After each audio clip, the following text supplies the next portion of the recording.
चला तर आज पाहणार गावरान पद्धतीने झणझणीत मटण रस्सा रेसिपी। तर मटणाला एक कांदा कापून चांगले त्याला स्वच्छ पाण्याने 2 पाण्याने धुवून घ्या। आता मटणामध्ये 1 चमचा हळद पावडर, 1 चमचा धना पावडर, 1 चमचा मीठ, 1 चमचा आलं लसूण पेस्ट टाका आणि कुकरला लावून 2 शिट्ट्या घ्या। आता तव्यावर खोबरे टाकून चांगले तेल टाकून त्याला पण भाजून घ्या। 2 कांदे कापून त्याला पण तेल टाकून चांगले असे परतून घ्या। आता 1 टमाटा कापून ते पण त्याच्यामध्ये 1 चमचा तीळ आणि लसूण टाकून चांगले ते पण परतून घ्या।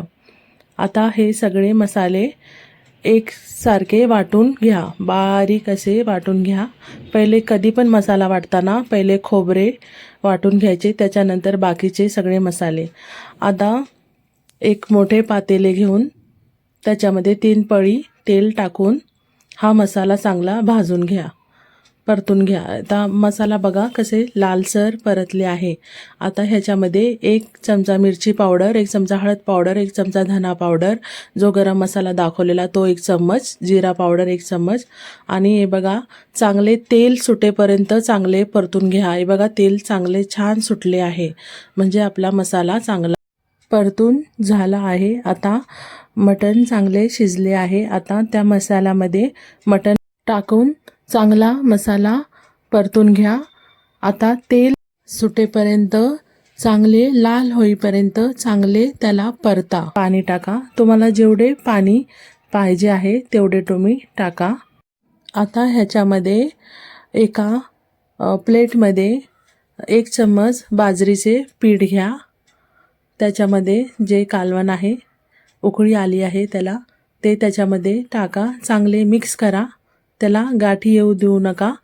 आणि आता त्या कालवणामध्ये तुम्ही रस्स्यामध्ये तुम्ही ते टाका। आता त्याच्यावर कोथिंबीर बारीक कापून टाका। आता आपला मटण रस्सा रेसिपी तयार झाली आहे। तुम्ही पण ह्या पद्धतीने एकदा करून पहा।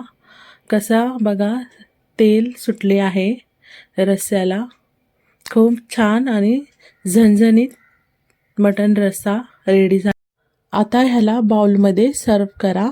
आणि ही माझी जी रेसिपी आहे गावरान पद्धतीने मटण रस्स्याची रेसिपी तुम्हाला आवडली असेल तर स्वादिष्ट किचनला सबस्क्राईब आणि लाईक करा चॅनलला। झणझणीत तर्रीबाज रस्सा बाजरीच्या ज्वारीच्या भाकरीबरोबर खूप छान लागतो, तुम्ही पण बनवा।